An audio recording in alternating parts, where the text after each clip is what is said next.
Yo mga basketball idol, kumusta kayong lahat? May bagong balita tayo ngayon sa NBA. Si Russell Westbrook ay nagsign na sa Kings. Sa vlog na ito, pag-uusapan natin kung ano ang ibig sabihin nito para sa kanya at para sa Sacramento Kings. Tara, simulan na natin.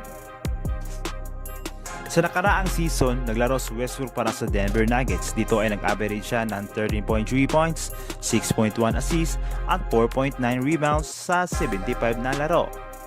Sa simula ng off-season, hindi niya kinuha ang kanyang player option sa Denver kaya naging free agent siya. Marami ang nagbulungan na baka bumalik siya sa Sacramento at ngayon napatunayan na ito.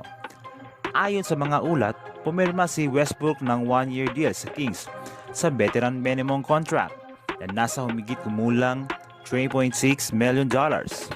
Sa edad na 36, paparating na ang 37. Marami ang nagsasabing hindi na siya yung dominant star gaya ng dati.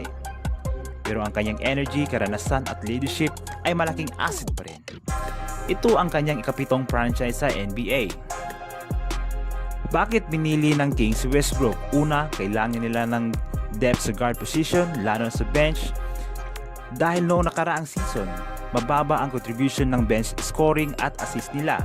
Pangalawa, alam nila na kahit hindi siya lagi nangunguna sa stat sheet ngayon, kaya niya magdala ng spark at gumalaw ang laro. Pangatlo, mayroon siyang connection sa ibang players sa roster. May compatibility siya nila Domantas Sabonis, DeMar DeRozan at Zach LaVine. Kaya mga kabasketball idol, abangan natin kung paano mag-perform si Westbrook sa bagong kupunan niya. Magiging malaking bahagi ba siya ng rotation o magiging role player na lang? Manonood tayo at susubaybayan.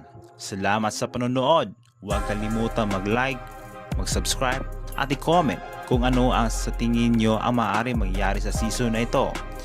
Please subscribe to my channel, Mr. Contentation.